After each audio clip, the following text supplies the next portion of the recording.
తిరుగులేని మాటకు రామబాణం, సకల సుఖశాంతులకు రామరాజ్యం. రామనామ స్మరణ మిక్కిలి జ్ఞానాన్ని, జన్మరాహిత్యాన్ని కలిగిస్తుంది. అందుకే తారక మంత్రమైన రామనామాన్ని అయోధ్యలో రామమందిర నిర్మాణం సందర్భంగా మనం పఠిద్దాం. పాట రూపంలో పాడుకుని ఆ శ్రీరాముని ఆశీస్సులు, అనుగ్రహాన్ని పొందుదాం.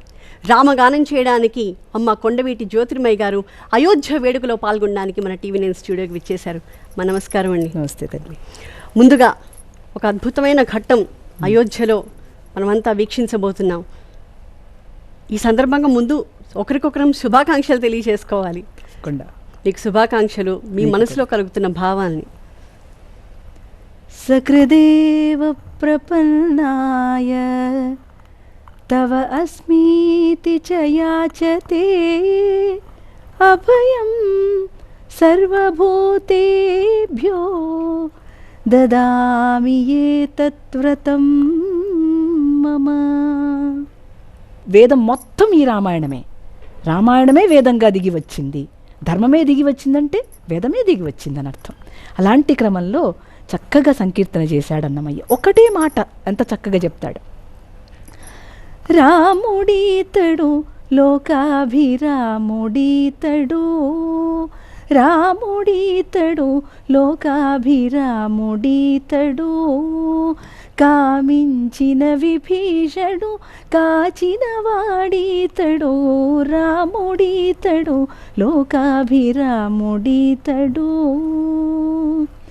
శ్రీదైవారిన ఎట్టి సీతారాముడీతడు, కోదండ దీక్ష గురుడీతడు, మోదమున అబ్ధియము మనకు తెచ్చెనీతడు, పాదుకొని సుగ్రీవు పగదీర్చెనీతడు, రాముడీతడు లోకాభిరాముడీతడు,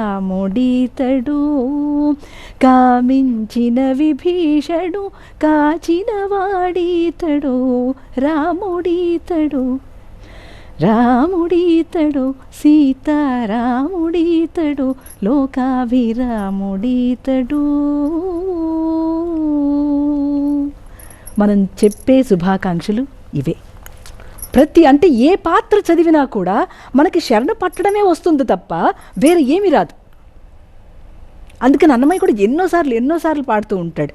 రామ దశరథ రామ నిజ సత్య కామ నమో నమో కాకుత్స రామ, రామ దశరథ రామ. ఇక్ష్వాకు వంశం కాదు, ఆ కాకుత్స వంశం అక్కడి నుంచి వచ్చావయ్యా. అసలు నీ వర్చ్యూ ఏంటి, నీ క్వాలిటీ ఏంటి, నీ వాల్యూస్ ఏంటి, ఎట్లా మేము అర్థం చేసుకోవాలి?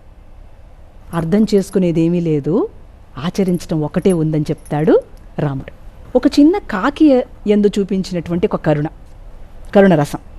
అమ్మవారి వక్షస్థలాన్ని గీరుతున్నాడు ఆకాసురుడు. నొప్పి పుడుతుంది కదా, ఆయన అక్కడ కూడా పెద్దగా ఏం కాకుండా ఇట్ల నెట్టి పక్కకెళ్ళి శబ్దం చేయకు అట్లా. ఆయన కరుణని సీతమ్మ వారు తెలుసు లోపల, హనుమంతులు వారికి చెప్తుంది. ఇట్ట చేశాడయ్యా రాముడు, ఎంత సున్నితమైన మనస్సు అయ్యింది. చూడ్డానికి గంభీరంగా ఉంటాడు, కానీ ఎంత సున్నితమో దాన్ని చక్కగా చెప్పాడు అన్నమయ్య సంకీర్తనలో.